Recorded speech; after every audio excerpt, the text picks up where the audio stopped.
welcome, Said. Thank you very much for joining me in this conversation.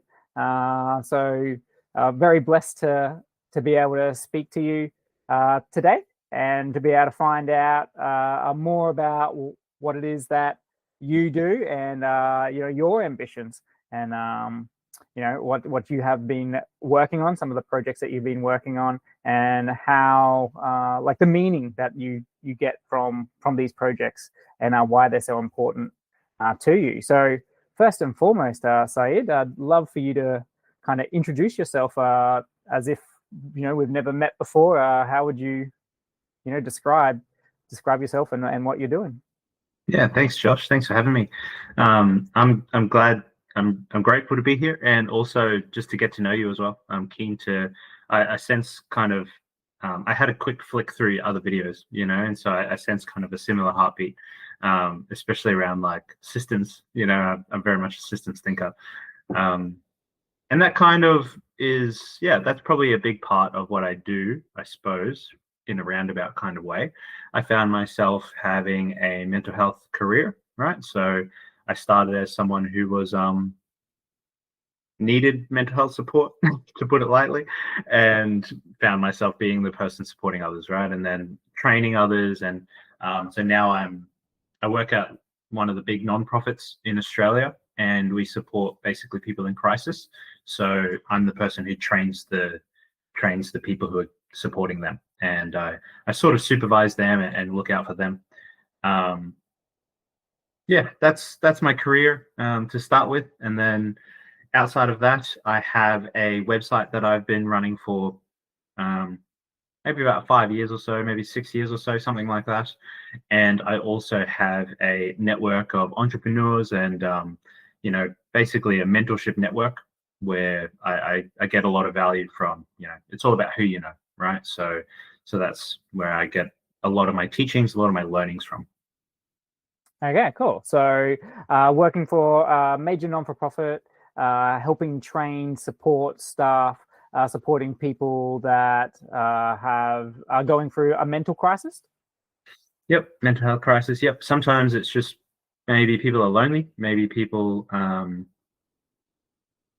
just don't have someone else to talk to. It could be that they even want to celebrate and they just don't have anybody to talk to and share good news with. So there's all kinds of reasons that people reach out. Okay, and you've been doing this for the last 6 or so years with a website. Did the website come first, or the job? The job was a volunteer role to start with, and I did it just out of sheer curiosity and interest, wanting to help, basically. And then within, I think maybe 2 years or so, I started doing like the mentoring volunteering. So that means that I started as a volunteer, answering the phones, talking to people in crisis, and then eventually I got the opportunity to mentor those other phone answering people, right? We call them crisis supporters. So once I got to mentor them, that's when I started to really learn at a deeper level. Like, how they say that you don't really know something until you try to teach it. That happened like for me. The best way to learn is to teach, right? Absolutely. That's what happened for me. And then like it was through that process of trying to help people kind of get their head around like, mental health, difficult conversations, it's scary, all that kind of stuff, how to listen properly. It's a dying art form these days. Well, after like kind of helping people for a while, I realized that there was plenty of things that I wanted to help with that I was constrained in my role. It wouldn't be appropriate for me to talk about mindset. It wouldn't be appropriate for me to talk about heartset and these deeper levels of stuff that to me was just a necessary part of the role. But as far as like, having a role within constraints, like it was just outside of that scope, right? So eventually I was like, I'm really tired of not being able to say the things that I want to say. So I just made my own website. Yes. Okay. All right. So giving your platform to pretty much share all that knowledge and all that understanding that you weren't necessarily able to do in the job, but at least you were able to still express that and get that information out to whoever needed it. But I guess there's also, there's something about being a content creator, someone writing or producing content in any form, about how it kind of improves the way you think or how you process information. Can you tell us a little bit about that journey of creating this content? Yeah, for sure. I'm sure that you can relate, right? It's like the more that you try to teach, the more clear things become. And especially, I sense that you have a divergent mind, right? Similar to mine, where it's like I go in 1,000 directions very quickly. And often, if I'm not careful, I can lose people because not other people don't think that way, So, so for me, that process of really wrestling with an idea, turning it around, examining it from multiple angles, and trying to come to what is the clearest, most succinct way that I can communicate it. I did this one content challenge where it was like, for 30 days, I published a 200-word block, just 200 words maximum for 30 days. I did it every day. And weirdly, out of that content, so I spent years writing before that. I wrote some huge essays. I put a lot of time and energy and effort researching and all sorts of things. So I did a lot of that. And then weirdly, once I did that 30-day challenge of those little snippets, it was by Dickie Cole and I forget their names, but the fantastic challenge. Ship 30 is what it's called. And I didn't even pay for it. I just did it for free. I was just like, I saw that they were doing it and I was like, okay, I'm just going to be a stowaway on board your group cohort writing challenge. So 30 days, I did that. And out of that came the longest, most productive, most clear writing schedule that I'd ever had. And it really taught me that it was much more about consistency than about, that's the skill of doing anything big in life. It's much, much more about consistency than it is about like explosive power or explosive action, but it's much more about just showing up every single day and just doing the same thing every single day. My writing got a lot better and my communication got a lot better over time. And yeah, it helps. So I'm curious to ask about you as well. Like, how have you found that? Producing content, getting business content out there. Yeah, I guess the most top of the mind takeaway that I have is the value in slowing down.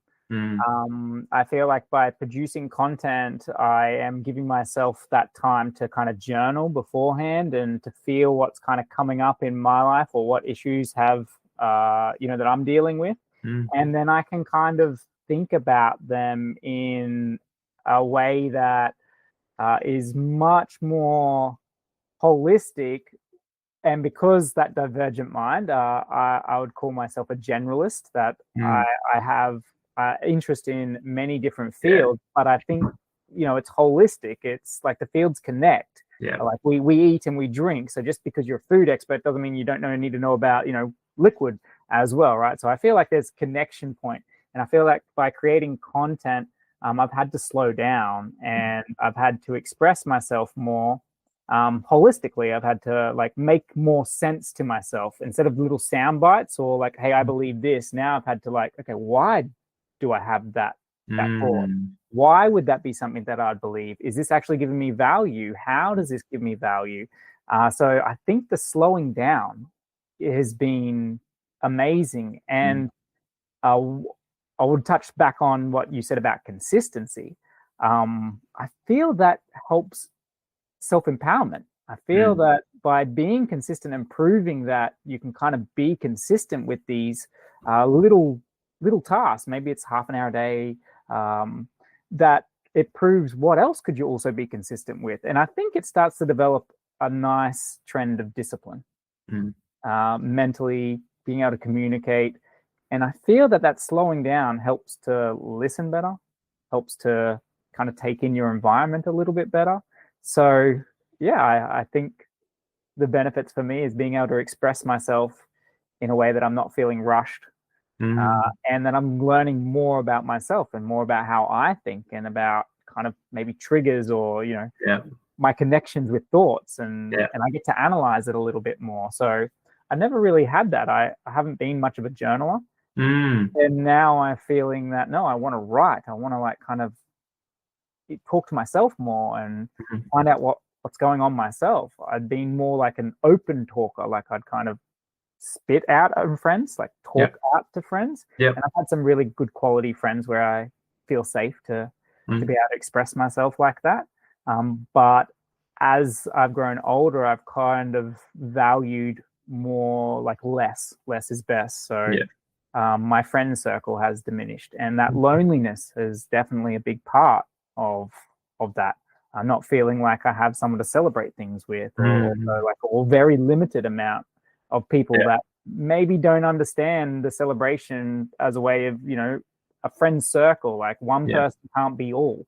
I think especially in business, like the hardest thing that I found in the early days before I met my network, right? Before I got connected to the right people, the hardest thing for me was that like it's unrelatable.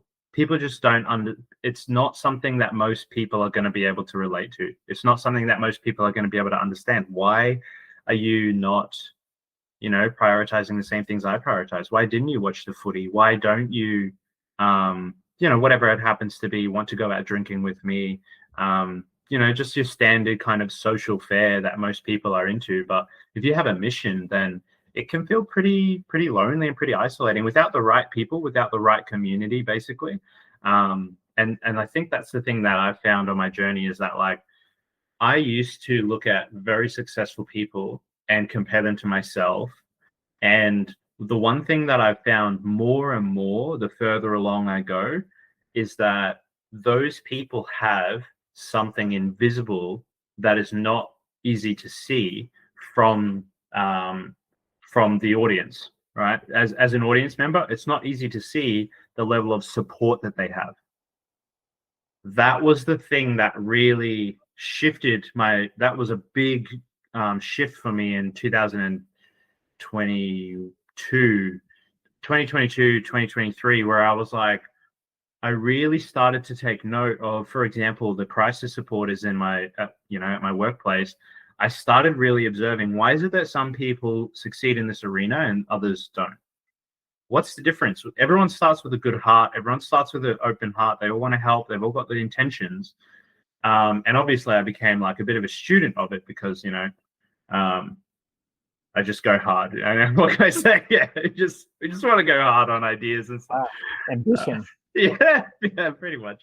And I found that like, there's one thing that stood out to me one day that was like, wow, like I saw how these people socialized, and they were actually the one who brought other crisis supports together. They were the ones who connected other people and created a little kind of community everywhere they went.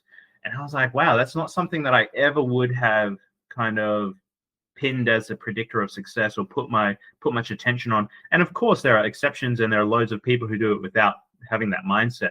Probably a lot of it is my own bias, is that as an introvert who grew up intellectually lonely, there's a lot of reasons why that would be like ping, that would like glisten for me, right? Yeah. Yeah. Yeah, I feel this is only a very new thing that is really like, the nail's been hit. I can't escape it now that my network is very important, and my lack of that at the moment is a significant challenge for me to come out of. I'm like, tipping on 40 or like late 30s, and realizing like, holy man, I can count my friends like, in less than a hand. I've got all the people that kind of mean something to me, and maybe that isn't good enough. Maybe I really do need a tribe and a community around me more so. And so that's a conscious effort that I've had to kind of break away from, of my other habits, to want to be isolated or want to rest after work, right? Like just have my own space, but got to fight that, got to go out, got to meet. Yeah. And find people who are like, the way that my partner put it one time, oh my God, I'll never forget this. She said, you have to find trustworthy people who can trigger you safely. I like that. The right? safety. Yeah. Yes. Yeah. It's like the sandpapering. My partner talks about like the sandpapering effect. Yes. It makes you smooth, makes you more rounded, and yeah, I value that, because I value those moments where I'm challenged, but in a safe way. Safe way is so critical. When you don't feel safe, those challenges feel meaningless. They feel like it's a sick game. Yep. It's often ego. It's often some kind of weird thing that's underneath it. But the thing about that safety is that, like, even when it's the wrong motivation that's causing the friction, if there's the safety there, we can still use that friction to create closeness and to create connection, like genuine, like heartfelt connection, right? So I've had some of the biggest moments of growth that I've had in my career have been when someone is in a position above me and they are laying down the law, and I am like, man, we're lucky that we're not in the same room right now. Like, I would do things that I regret, like, and in those, I've had these moments, I've had multiple of these moments. I just don't do well with authority, basically. I'm working on it. I'm always working on it. What can I say? And it's always been these incredible moments of growth on the other side, when I can see their perspective, when I can put down how I might feel hurt, misunderstood, belittled, whatever, and I can see through their perspective. There's always been this incredible moment of growth, and there's always been this incredible moment of connection, of like, oh, you're under pressure too, you're stressed out as well. And it's like, not to say that sometimes you just cop abuse and have narcissists like use you as they want, but I'm not saying that at all. But there's this level of kind of healthy tension that most people, I find, if I can find the way to put my heart out and say, and be genuine and be authentic about, like, actually, that really hurt my feelings, and I don't think that was intended. I want to take responsibility for my part. And whenever I've been able to find that, then there's been an incredible relationship on the other side of it. Yeah. I feel like these people who are more open, like this, love them or hate them, like, you agree or disagree, I find greater respect for them. I still feel safer around someone I disagree with, who are openly disagreeing with me, because my experiences have been people who avoid conflict at all cost. But in doing so, they create higher conflict than I have ever experienced from anyone else before in my life. Absolutely. It's just like this weird thing, right? Like, if you don't resolve the little, then the big is inevitable. It's like you're just teaspooning little bits, but it now adds up. Yeah. The way that my mentor puts it, he's like, if you don't take a screwdriver to it as you go, you're going to have to take a bulldozer. Yes. Yeah, so that's rung true for me in letting little things slide. So I guess the other lesson is boundaries now. And I took on heart, like Charlie Munger, how he was talking, Warren Buffett's business partner, talking about yes being a prison and no being freedom, right? And yes, you're committing to something. You have to do something or think about something, right? But in no, you're not distracted. You've kind of worn off. So I kind of started to embrace this kind of like, no is my foremost, because before it was a yes. I was a yes man. Yes first. I wanted to please. I wanted to like kind of feel love. I felt loved by being wanted. I don't know if that's a common thing for humans and stuff, but when we feel like wanted, I felt like a part of something. Yeah.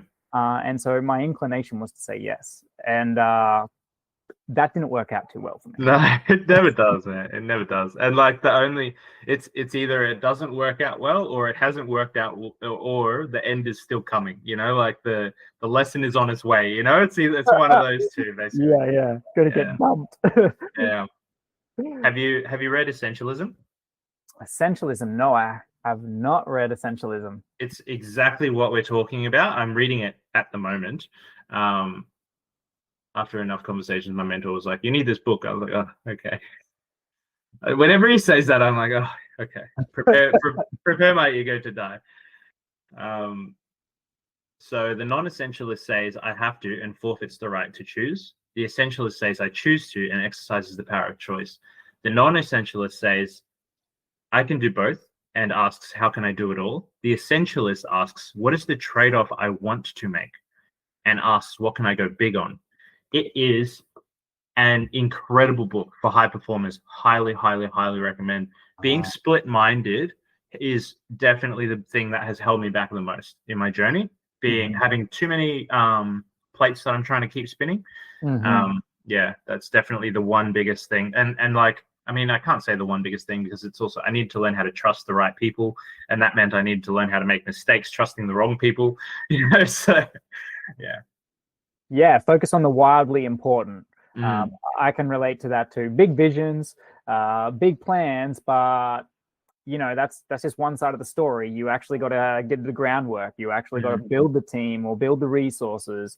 And big visions without any action or the wrong action isn't going to come true. And that can almost cause its own mental anguish, right? Like not feeling fulfilled. You've got this amazing vision of what you feel like you could do in the world, how you can help. You've got these skills, and you're feeling trapped. You're feeling like you're not utilizing them. So I guess what we're talking about, like you're self-learning, you're reading books, you're in a position where you're training and helping people, you got someone helping you, but you're also helping passing that on. So all this kind of describes someone who's got a lot of ambition, right? Yeah, for sure. So what do you think, so what does ambition mean to you? Yeah, great question. What does ambition mean to me? I think that I have this theory that when we're young, all of us have ambition. I've never met a kid who didn't see something awesome and want to do it. Children just want to do awesome things. They're just like, castle, I want a castle. Like race cars, I want to drive a race car. It's just the first thing, right? I think that's really normal. I feel I suspect that that's very normal for people to want to do that. And then as life goes on, we get squashed. Our dreams get squashed. We get put into the same cages of beliefs that our parents have. They didn't make it to the football team because of some injury. All right. And then we hear that story over and over and over again. And it's just like, we don't learn so much from what they say as much as from how they say it, and from how they kind of, and everyone, right? We just pick that up from everyone. So I feel like ambition is our natural state of not having any caps on our dreams. It's just like, for me, it took a long time. I remember I was like 18 or 19 when I had the most outrageous, wild, ambitious, like insane, absolutely unfathomably insane goals, right? I was like, going to start a university in Amsterdam and make it free, and like we'll be growing everything that we're teaching. And, I was going very, very hard on all this kind of stuff. And then by the time 19, 20, and 21 had come along, I had spent all of those years not following through, like what you were saying earlier about having big dreams, but not actually doing the action required to live them. So I spent all that time not following through. And what happened was my self-image, my self-worth, I'd just been escaping. I just spent all that time escaping from my dreams, essentially, and following the same pathway of everyone that I knew. All my friends, and same thing. We were just making decisions. We were just making bad decisions, basically. I was numbing. I was getting away from sobriety in any way that I could. I'll put it that way. And I was numbing myself. And so ambition, what I had to learn was that it's okay to dream. It's okay to dream big. And then B, it's actually a muscle that I have to practice. I have to genuinely set the time. You mentioned journaling earlier. And one thing that massively helped me on my journey was I read this book by Pat Flynn called Will It Fly? And in it, you familiar? Familiar with Pat Flynn. Like his work, yep. Yep, fantastic. He's got a great podcast. In his book Will It Fly, he talks about business strategy, specifically how to find out your business strategy, how to uncover your business strategy, and how valuable it is going to be for the world before investing all of your capital in it, right?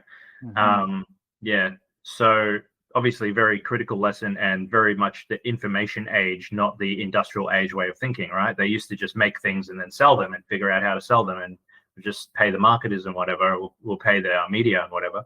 But that doesn't work anymore, right? So it's the other way around. We need to create the buy-in first. So for him, in this book, he talks about the most successful real estate company at the time in America. And he said, how are you so successful? How are your interview processes so insanely, outrageously successful? Like it's your reputation precedes you. And this guy said, I interview people, and I'm not just interviewing them to see whether they're a good fit.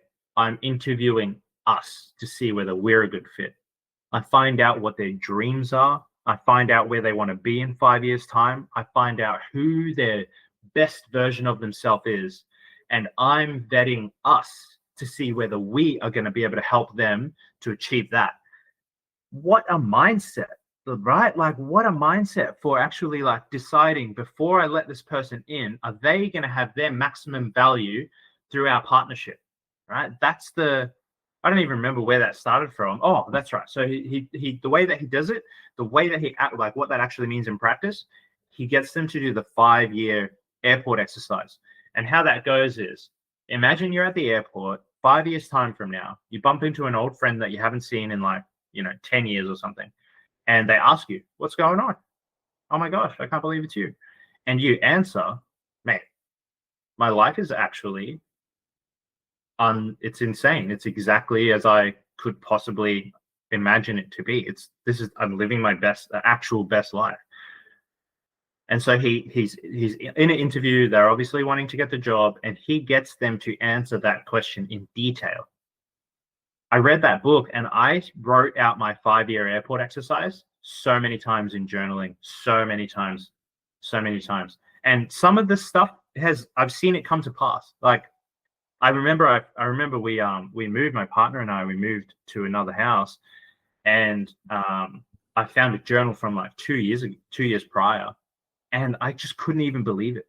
I was just like, it's as though I wrote it today. Right? It was just like unfathomable. It just completely blew my mind. And like, still ups and downs, still life stuff. We had health stuff. We had mold poisoning in that building. It was like, it's been a time, right? But the point is that like doing that one exercise really helped me take the lid off my own dreams and learn to use that muscle again.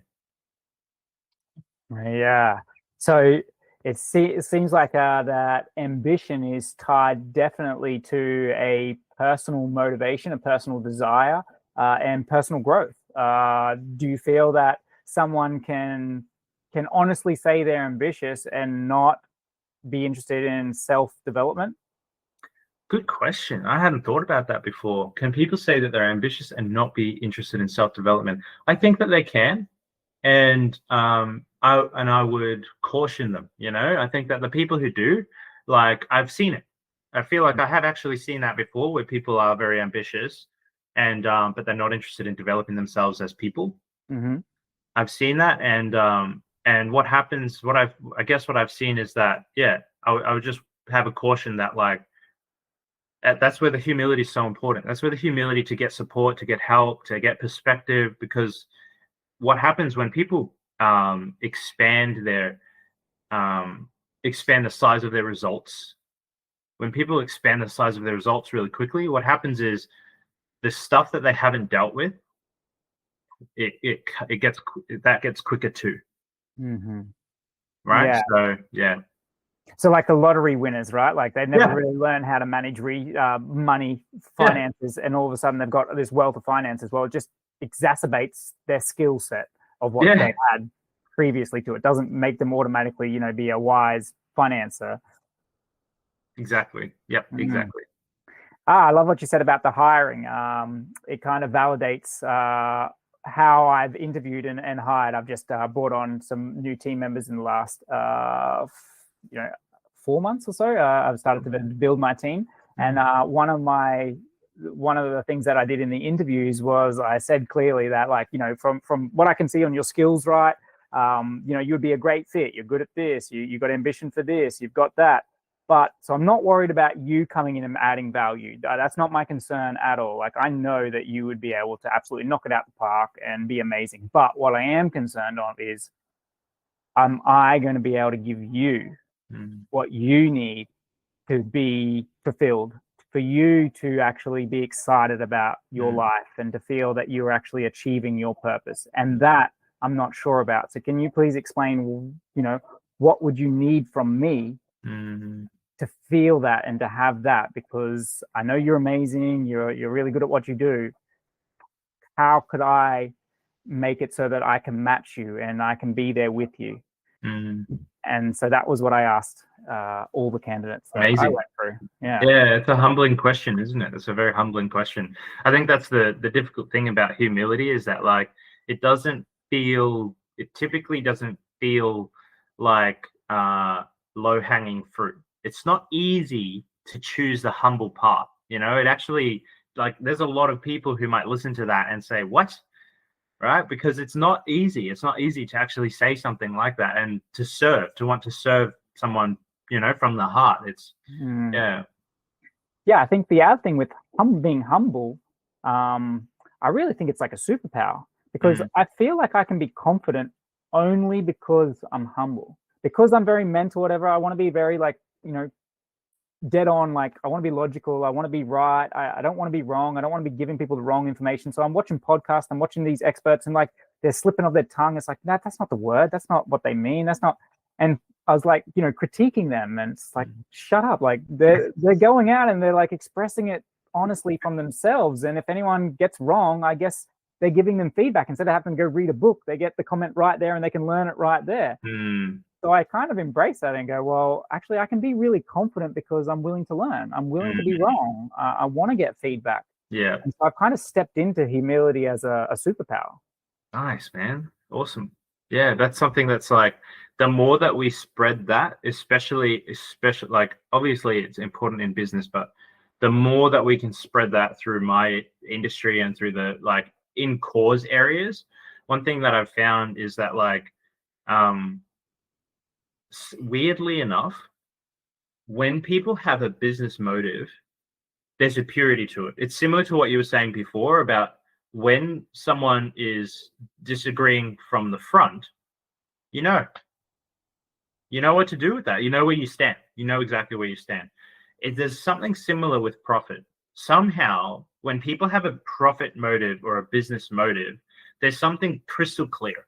It's very simple, right? It's very simple to tell. Somehow, when you have a non-profit, and when, in my experience, what I've seen, when you take away the clarity of profit, you need a very sharp vision. You need a very, very sharp mission and vision to be able to keep that clarity of purpose and to be able to tell when ego is, like, is blowing the sails in the wrong direction.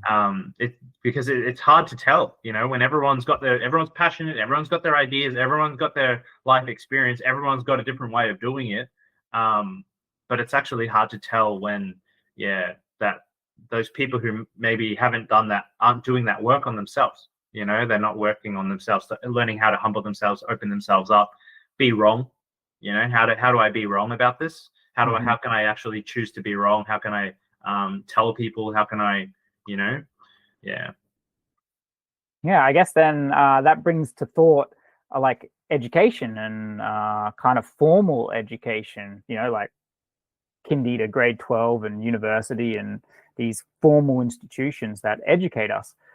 I feel that maybe some of the difficulty in embracing humility comes from the fact that you had to be right. You had to kind of perform, and if you were wrong, you get, like, naughty, you're wrong, you have to do more work, as opposed to you're wrong, that's great, like, now you know what's wrong. What's your thoughts on that? 100%. We have designed these systems so poorly, and, like, I say that we've designed these systems poorly, but really the incentives have been direct and clear. They're very well designed systems with bad incentives. It's like, so I guess that's what I mean by poor system design.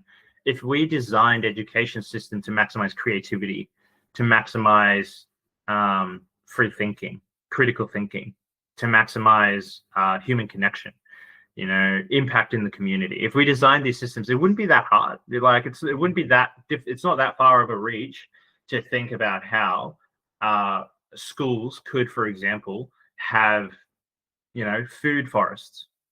Why don't all schools have food forests that they tend? Why isn't that a normal part of the curriculum, that we can just teach people how to maintain food forests?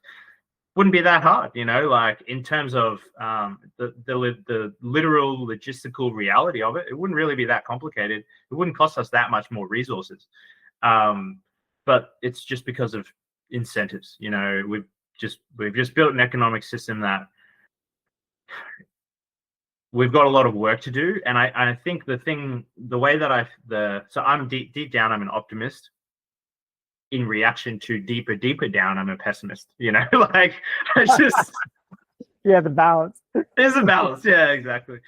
I look at the way that business goes in general at the moment, and the thing that I'm kind of excited by is that the next generations, as hard as it is for them to gain wealth, as hard as it is for them to get themselves up above the kind of hamster wheel of, stuck at the bottom of the food chain, they will figure it out though. They will figure it out. There's more opportunity. There's way more opportunity all the time. They adapt to one another so much quicker. They adapt to changes in technology so much quicker. There is a massive wave of very conscious, ethical capitalists coming. That's what I believe. I heard someone mirror this on a podcast recently, saying about the generational differences. There was like, it was like millennials, and I don't know the next generation after that, and then the current generation. And they were saying like, millennials bit lazy, millennials, yeah, and the next generation, whatever, was like lazy, but this next coming generation is like protests and like action, and they don't want to just sit around and get given stuff. They want to go out and go. So he was talking passionately about that, and so that is, I feel, a really nice wave of change that we could potentially going to be able to see. People who are willing to kind of stand up and be wrong. Yeah, I think those are the people who will be the future business owners. And the reason why I'm so, like, I used to be very much anti-money. I just used to hate money growing up. I was just like, oh, it's the devil and everything needs to be free and we should all just take off our shoes and live in the woods. Man, I can relate. So what started to shift my mind was eventually I started seeing business more as a testing ground for philosophy.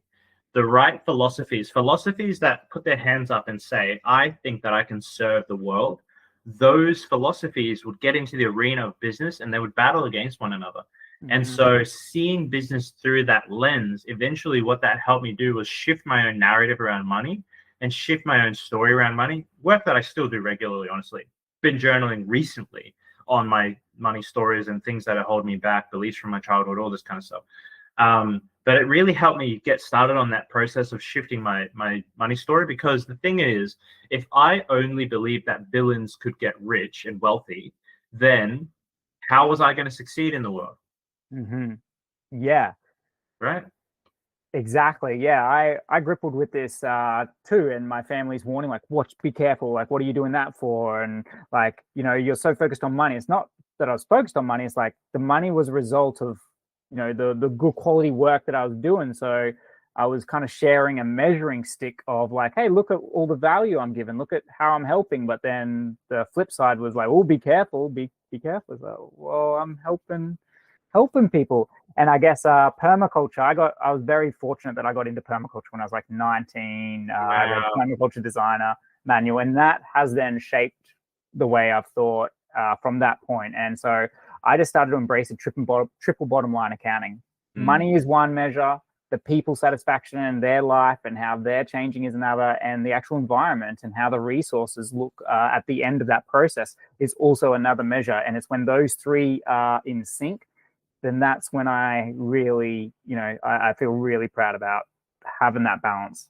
Beautiful. That's so cool to hear. It's so good to meet you. I can't believe it, man. That's so random. Like, I got into permaculture, I want to say 3 years ago online, and just through Jeff Lawton, I think Jeff Lawton's content. Yep. And then I went to a Lifeline book fest, and I found a copy of the permaculture book at this Lifeline book fest. Yeah. And I got there by accident. I was like trying to find the exit, and I found this one store like way deep in the belly of this huge hall full of books, and I looked down, and I was talking to someone. I was like, so is this the exit? And I looked down and I saw the book, and I couldn't believe it. I got it for like $60 or something. I just couldn't. Yeah, such a score. Yeah, it is so good. I wish that was like so many of those principles, how different it would be, right? How different society would be if we could kind of get those principles into the thinking of children, into the thinking of curriculum makers. And so seeing him, especially his example, Bill Mollison's example of like, because I'd never seen someone solve a problem in a holistic kind of way, as he's done with permaculture. He's like, yep, okay, so this is kind of, we'll take all these parts from all these around the world, we'll put it together, build a system that now we can have a holistic solution to people needing to eat food. But then scale it. And because I found that he trademarked it, and he actually, when I found out that he trademarked it and nobody's allowed to teach permaculture unless you go through the school, I thought like, wow, that's so strange, because he's so like, it seems so counterintuitive to his system, right? To his design philosophy. But what I found out was that long after he's dead, there's still a trust delivering permaculture funding for projects around the world based on the money that was siphoned from his trademarked education system. That is, he just solved every problem. He just went fully all the way up. He was just like, okay, I've got a problem in my backyard. Okay, I've got a problem in my community. Okay, I've got a problem in my university system. Okay, I've got a problem in my social system. I've got a problem in town planning. I've got a problem in government planning. And he just went all the way up. And he just is like, so inspiring, like so inspiring. Yeah, I've got a photograph of him right here. I love it. Oh yeah. When I was coming across permaculture, and what really sucked me in, like I learned it as a philosophy. I wasn't even trying to learn gardening or anything else, but I was in a point where I was like, hey, I'm just a big kid. What did I enjoy growing up? I enjoyed like climbing the trees, playing in the creeks, like building little huts, and like gardening. I liked like being around nature. So I kind of put it two together, but I was feeling like really powerless. I was feeling like, hey, I know how to read and write. I know, like, I've passed school. I'm in university. I'm doing quite well in uni. But if all this went away tomorrow, I'd feel completely helpless. I don't know how to get food. I don't know how to make shelter. I don't really know anything about my own survival. And that thought kind of freaked me the hell out. Yeah. And so I just like kind of went, screw this. I learned permaculture. I got into horticulture. My first business was a permaculture plant nursery. I did consulting and designing. I worked there. I tried to put food forests in schools. So that was my first forte at business. Cool. Oh, that's so cool to hear. And what did you? I'm curious to hear. A, what did you learn? B, what advice would you have for the next person who's listening to this? Who knows when, like 5 years, 10 years, time from now, someone's listening to this thinking about how they get, forests in schools. What did you learn? What would you pass on? Yeah, well, some of the obvious ones would be like KISS, keep it simple, stupid. Like you just got to really cut down to the core. What is it that you are actually trying to do? And then I guess that feeds straight into like SMART goals. So specific, measurable, actionable, realistic, and timely goals. But the biggest takeaway was politics. Politics matter. I didn't realize it kind of reinforced that social networking. The business manager at the school that I was working in told me, he goes like, well, you're really efficient. You're really good at, your work, right? I can see that you're working really hard. But the problem with you is that others can't see it. People aren't seeing you do it. So when the bell comes and stuff, you're not around everyone, you're not doing it. And that's the time when like you need to be seen. So he was basically encouraging, how we kind of joke at maybe, at council workers, how it takes like 3 to dig a hole and that kind of stuff. It kind of made me think of that, but then he was so true. I needed to slow down. I needed to build relationships more than the garden, and it was only through relationships that garden would survive. And I wasn't able to do that at that time, and so that lesson has stuck with me about the value of politics. It's not that you need to care about like personally what other people think, but other people have influence, and other people's thoughts and how they think directs their actions, and that can either support you and help you, or it can take away from what you're doing. So connecting with people of all sorts of minds, and being really genuine with that, and showing what you can do, not doing it, but showing what you can do and talking about it more is sometimes more important. Yeah, well, it's definitely as important at the right time, in the right way, in the right place, etc. Right? You can't ignore it. It's one of those realities of influence that you can't ignore. I can relate so much, man. I can relate so much. Like when I first started at this nonprofit, the thing that used to drive me nuts is that amazing things would get said in the classroom. And those things, I would feel the ripple go through all the other volunteers. Like it would just click for them. They were just like, right. And I'm like, bang, that light bulb going off. How many people's lives might get saved? Right. That's how I saw it. Right. You never know the impact of that. Right. So I would ask, like, can we share them? Can we share them? Can we share them? And the answer was always no, no, no. And I just would bump up against this brick wall of what I call bureaucracy. It's essentially just bureaucracy. And all that really means is people don't have, to me, what bureaucracy means is people don't have a clear vision of how achieving the outcome is attached to more than the KPIs. That's what bureaucracy means. It means that people just don't have a clear vision of how it's more than just the KPIs. It's like the triple bottom line, like what you're talking about. If your workers don't feel good, then there's a like, look around. There's a good chance that it takes a while and multiple emails just to get the light bulb changed, right? So what I learned the hard way through failure over and over and over and over and over again is exactly what you're describing. That actually influence means recognizing that it's just as important to be seen as it is important to be doing the work, seen by the right people and seen in the right way. One example off the top of my head was that when I was a bouncer, I got really comfortable and familiar with this one nightclub, right? It was like, it's a really upper class kind of nightclub, and the people who come there loved bags, right? And they loved getting on the bags, and they loved getting into fights and getting into trouble. So it's just something that comes with that status of that kind of place. And I used to look like a moron. And I didn't realize this until afterwards, because I was connecting with people. I was making people laugh. In fact, it got to the point where people would come up to me in this club of like 500-600 in like a fancy area in the city.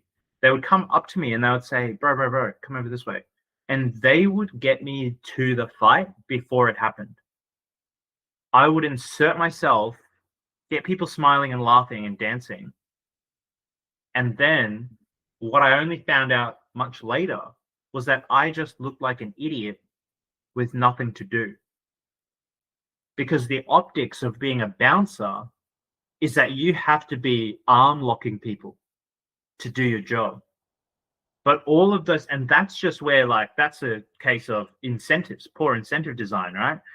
If you only have firemen and nobody's preventing fires, you've got a terrible way of running, a terrible way of running your right. So, but it was the same thing. That's that incentive design for a job like that. I only learned that the hard way. I only learned that much after. It was only in retrospect that I was like, oh, wow, I had the reputation of being a player. What? When I wasn't even sleeping with anyone, wasn't even like, I was completely like depressed and alone outside of work. But at work, I was charming and I was what I thought, doing my job using the skills that I had to the best of my ability, preventing fights left, right, and center.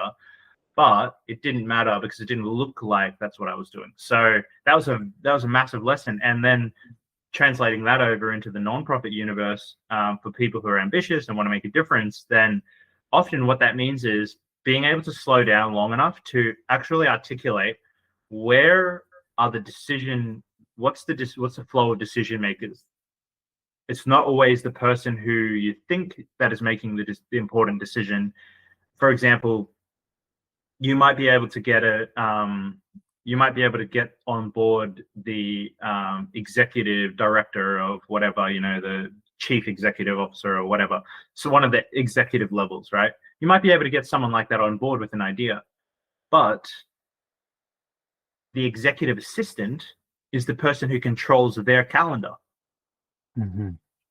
Right? So this thing of politics that really opened, it's been a non-stop thing of learning. Influence is actually about people skills, is actually about recognizing the flow of power, of decision making, of money, of if you're trying to get a client, it might not be the client who is the really important person to pitch to. It might actually be asking about and finding out about how it's the client's wife who essentially makes the decision, right? And she might just be mum, looking after the kids, but if she's not on board, right, and if you haven't thought through figuring that out, I heard saying that it all starts with a needs analysis, right? No matter what sales, whatever prospecting, it all starts with that needs analysis. So being able to find out, because it's very easy to assume.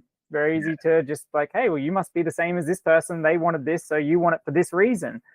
But they may want the same thing, but for wildly different reasons. Yeah. And so unless you can connect with that, you're not going to actually relate, and they're not going to feel understood. They're not going to have trust, and it's not going to be successful. Yeah, fascinating. So then what would you say your ambition is? Yeah, I want to green the desert, man. Like my partner and I, we have that's easily the biggest, hairiest, most ridiculous dream that we have. It's something that I have spent a lot of time refining and uncovering and exercising that muscle. Can I speak into it for a bit? I'd love to just randomly speak. Yeah, please do. There's this incredible, I want to say science communicator. There's this incredible science communicator named Alpha Low. And he has this thing called Climate Water Project. I think that's what it's called. I think that's the name of his content. And he shares water science and climate change science from the perspective of water systems, small cycle, big cycle, all this kind of stuff. He shares this kind of stuff really, really well, interviewing super, super, super niche experts on it. And he opened my mind to the perception that floods, fires, and droughts are connected. They're actually a cycle. They're not like disparate, horrible things that happen, but it's predictable. You can actually see like, okay, there's a horrific flood and it's followed by, over a certain period of time, a horrific fire followed by a horrific drought. And so he's put all the pieces together, so like, again, it's that divergence, it's that divergent thinking of just finding all these different things. He's put all the pieces together along with other people as well. This is like common knowledge within these communities. And what he's been able to show, and others have been able to show, is that they can now trace where the raindrops come from in the sky to the forest that caused the rain. Yeah. Right? So, dude, it's the knowledge that like way back in the day, 60,000, 70,000 years ago in Australia, we had wetlands throughout Australia. It was not a desert. It was not a big sparse desert. So yeah, I just think, long story short, I think like these things can be reversed. The impact that it would have on weather patterns in order to green the Australian desert, there's so much that it could do for the world and for global weather patterns, for lowering the massive amount of variation that we're seeing. That's these variations are just getting more extreme. So for me, for my partner and I, what that actually means in practice is we're about building our wealth, our network, our influence, and we're just doing everything that we can toward those ends now, so that, you know, a few decades from now, we'll be able to just make it happen. Yeah, that's so cool. I can kind of take a stab in the dark of why that connection might be there between you know, floods, what is that? Floods, Fires and fire, drought. and drought. So in my mind, it straight away goes to, well, the flood, lots of nutrient flow and lots of water, which then creates lush situations. That lush situations kind of block out and stop then like shade. You get shading effect, which then means that you get less diversity as that canopy goes, which then would lead into a situation where you're getting less moisture. So things get drier. Then the predictability of the fire, fire comes through, and without then the leaves and the evaporation, you get a drought. And then that cycle kind of, once that drought is kind of gone, you go back down to a limited number of species, which then takes up the space in a way that there's not as much overlap, which then creates a lot more evaporation into the clouds as opposed to evaporation into the bottom of leaves and There's one factor. So that's a fantastic stab, right? Yeah, That's a fantastic stab. Yeah. Yeah. There's just this one factor that he articulated that I don't know where he got this from or where this is from, but this one factor is that when a natural fire that ravages a landscape is typically good for a landscape. What it means is that it just contributes to the turning of the landscape's life cycle. Mm-hmm. What happens though when we don't have small fires? So small fires are a normal and natural part of, you know, landscape maintenance and just landscapes in general. But what happens is when we don't have small fires for long enough, is that the vegetation and the product, the carbon product, basically, it's just like all the vegetation that falls over, it's just carbon, it's just waiting to become a fire, basically. If it goes longer and longer and longer, the longer it goes, eventually what happens is the fires that start have this very, very, very unnatural heat. And so as far as what he's concerned, he's like, when you go and you look at these massive, awful fires through like California, through LA, and through here in Australia, when you look at these really awful fires, what you find is that they're always preceded by poor fire management. Always. There's massive layoffs and 90% of the workforce is cut off, and fire management is just no longer a concern for anyone. And then it's all of a sudden it's a big concern for everyone. Mm-hmm. So what he's basically, as he puts it in this, I'll send you the link. It's such an incredible read. What happens is a waxy surface, when temperatures rise too high, this waxy coating, plant matter is not supposed to get that hot. It creates this wax along the bottom of the soil. And what that wax does, it becomes aquaphobic. Mm. More water just runs off without getting into the soil. And so as more water runs off without getting into the soil is actually deep down. Even though it might be raining and flooding, deep down the soil can't hold the water because too much of it is running off. Mm-hmm. And so because the soil can't hold the water, it's losing its natural kind of, health and fire tendency, resistance tendencies, and the soil itself is actually dying. There's less biota and there's less everything else. And so eventually you get this huge flood, and then the flood is big enough that it just tears across the entire topsoil. And what you're left with is raw, naked, exposed earth that gets baked by the sun.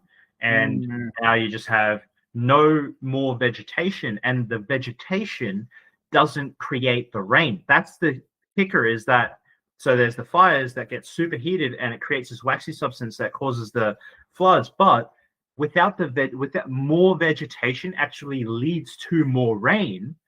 And without the vegetation, so for example, where you have lots of cement, what happens is we cause less rainfall over time, which the only times that it does rain is when it's big enough and it's dense enough, and we have these flooding events, as opposed to having more rain regularly, because vegetation causes the water to break, replenishing the soil, meaning that it soaks it up more, meaning that it has more vegetation, meaning that it creates a virtuous cycle or a vicious cycle. And right now we're in the vicious one.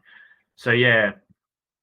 Yeah, I think this somewhat speaks to, like, I imagine back in the day when you were living in when movability wasn't so easy, like the place that you grew up in was respected. You had to look after it, and if you didn't look after it, you kind of lost it. And so there was more of like this longer term thinking. Life was slower, and you just didn't have the tools, right, to nut out stuff as well as we do. Like we can bulldoze stuff off and things. So I think like we got this short-term tendency, more shorter than ever before we got this more movability that we can stuff up a place and just move to another place, so we don't really care about learning it.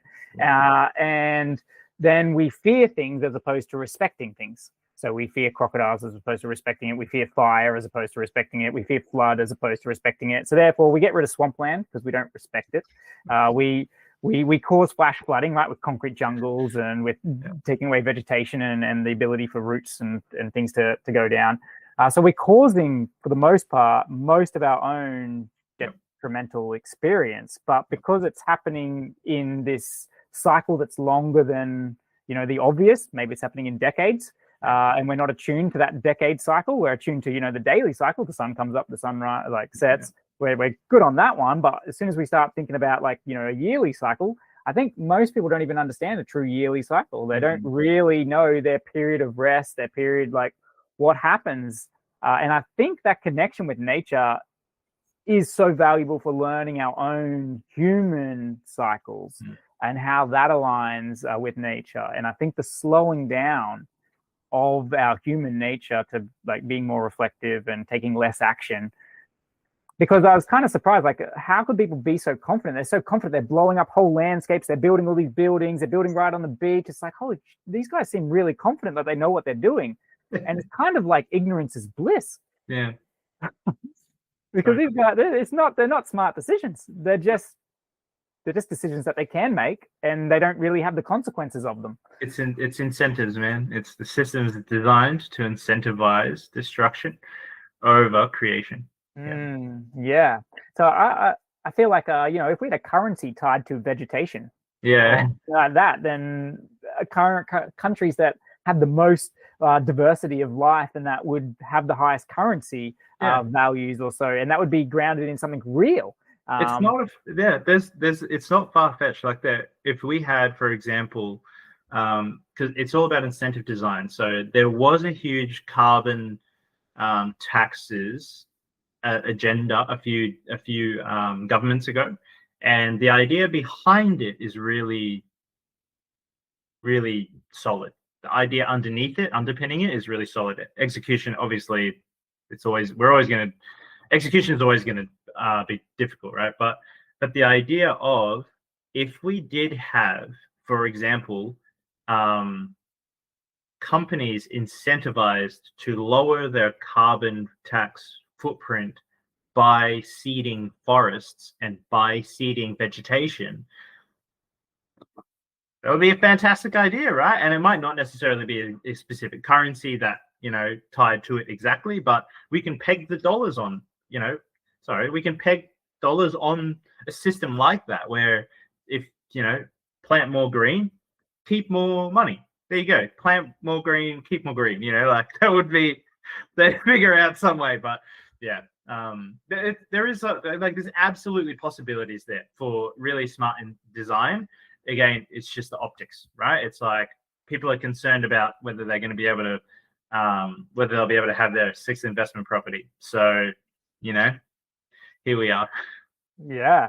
So your ambition speaks very closely to my ambition. It does. Because my ambition is conscious communities that are connected with a natural setting, with wildlife being a really high valued, respected part of that community. Yep. And that's 100% how I was thinking of it, was if we did green the desert, how many experiments could be run? Oh, in a place like Australia, there, like that's the world's your oyster. Yep. Because we're relatively safe geologically speaking, in terms of earthquakes and Yeah. and that kind of stuff, and 80% desert. So if we could start to actually have a methodical way how we can go out and do this step by step, and I think like China, you know, reversing that the desert, the Gobi Desert and stuff. You know, it's been done in other places. If Australia, we also kind of have this inward reflection into our deserts and valuing our deserts, and that the land space, what we could actually then potentially do, I think is astronomical, is incredibly exciting. Absolutely. I love that image of inward reflection. I love that image. That is so powerful for like as a macrocosm of, you know, something so important on a micro level. Yeah, yeah, exactly. And I think setting an example is somewhat underrated. I think instead of like giving aid in some situations, Yeah. it's better to kind of just perfect more so the way you're doing it, so that the aid you give is more by way of example, by way of, yeah, this is what we did. If you want to get out of that problem too, here's the process you can do to empower yourself. I think that there's a little bit of a demeaning in gifting solutions that are just like, hey, here's rice. Have you heard of the conflict triangle from I think it's transactional therapy? Is it called transactional therapy? Is that familiar? Conflict triangle? No, please share. There's a rescuer, there's a prosecutor, and there's a victim. And it's a relationship dynamic. And what happens is, no matter which one you fall into, you create the others. Okay. Yeah, because one can't be without the other. Yeah. So it's a really, really confronting and uncomfortable thing for me when I was learning that I was creating victims by rescuing. Right. And obviously mental health, you can imagine. Yeah. Yeah, because as a yes man, you know, I look for the person who's like the most desperate, the most like, hey, I need help. And you're like, okay, quick, I'll give you help. But they don't want help. They don't want to actually do the work. They don't want to step out of it. And so therefore I was sucked in doing stuff that was like no end in sight. Yeah, 100%. And that's that. It goes to that that the importance of that start with why, right? Of like sorry, not start with why. Will it fly? They both rhyme. That's hilarious. Yeah. Will it fly? Because it's like really, really knowing, am I in the right market? Am I targeting the right market? Am I targeting, because it's like, you know, you could have 100% of a niche that's tiny, and if it's too tiny, who cares? Yeah, right? Or you could have 0.0001% of a niche that's exploding, and again, who cares, right? It's amazing. Yeah, it's a great problem to have. So yeah, selecting, that's something that I learned the hard way. Definitely, that like actually selecting, because like writing all of my content, everything that I wrote, everything that I made on my website, email list, all sorts of stuff, all sorts of offerings, that stuff was for volunteers who happened to be probably broke university students, right? So great that I wanted to make a difference, but I really did not have that foresight. You know, I needed to learn that the hard way of like, who am I actually writing this for? And is there a sustainable business model on the back of this, right? Yeah. So that was why when eventually I got into mentorship and I found the right people with the right vehicle who were able to show me how to do the same thing, that's where obviously it lit my whole brain up. So yeah. So I'm wondering now, if you were to advise your younger self, say like, you know, 15-year-old, 20-year-old, somewhere around that kind of age, if you were to advise your younger self, what advice would you give? Between 15 and 20, I'd probably just listen to him. I think that's what he needed really badly. He just needed someone who was willing to listen to him. Yeah. If he wanted advice from me, what advice would he have wanted? He just wanted to get laid, you know. That's literally, so yeah, I could have just given him some advice about like, you know, look after yourself, you know, like go to the gym, you know. But yeah, he just needed to open up. I think that's what most people really need, most especially young people. I think like if you haven't really figured yourself out, then probably you just need someone who's willing to listen and that's again that trustworthy, right? It's like trustworthy people who are willing to, who are able to trigger you safely. Yeah, I try to be one of those. So it makes me think almost like when you're saying like the listening, it makes me think like, well, maybe the advice would be to meditation and journaling is not something to overlook. Like that's kind of listening to yourself. Absolutely. If I could just like wave a magic wand and get him to do something, it would be introspective by 100%. He wouldn't have. He would have just like, he was busy smoking. He was busy like doing, you know, making decisions, but definitely. Okay, so what about then moving to now a fully frontal lobe developed, you know, adult here? So maybe like, you know, more closer to 30. How would that advice change? Closer to 30, it would be stop dismissing your partner. That's it. Stop dismissing your partner. If your partner is whining, if she's complaining, if she's fed up, every single complaint she has is actually a gold mine of personal development. Every single thing that she has to, every bit of passive aggression that she has to throw in your face is actually a gold mine to look in the mirror and take responsibility and just pull your freaking undies up, basically. Yeah, for sure. Yeah, powerful. Yeah, cheers. Exactly. Learn the hard way. Yeah. I didn't have the best pick first time around. Yeah. What are you gonna do? Same. Yeah. Yeah, I feel like learn. I almost feeling like it's never going to happen. Like I felt like this rush. This I wanted to be like a young father. Being a parent was like really high on something that I found meaningful. And so I feel like I had this sensation like I was going to miss out, and that if I didn't take action or take the first option that came my way, so it'd be like slow down, like explore more, like don't just because someone. So I have a saying that I say that nice is not good enough. Everyone's nice. Everyone's nice. I tell myself that like everyone's nice. Everyone's nice. Because before I'd be like, I'd let that nicety, I'd let, you know, their smile or they said something nice and they compliment you or whatever, I'd let that take control and judge them more so by, you know, these simple things that don't actually show you their character. Yes. In the way that I really should have been looking. So now I tell myself like everyone's nice. Everyone's nice. That's not good enough. I'm not looking for nice. That's such a low bar. Yeah. To have. Absolutely.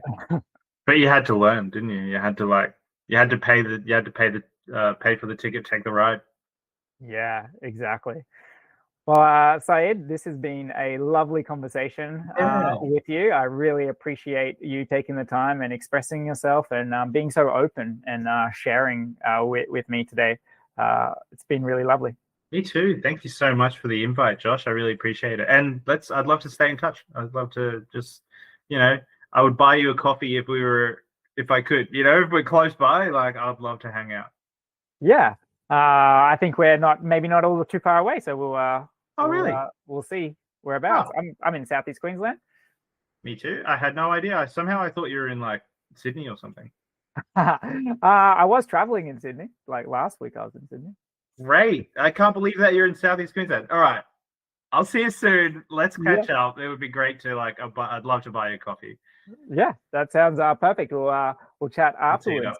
So on our leaving note, do you have any comment or anything that you would, you know, want to share as a final thought?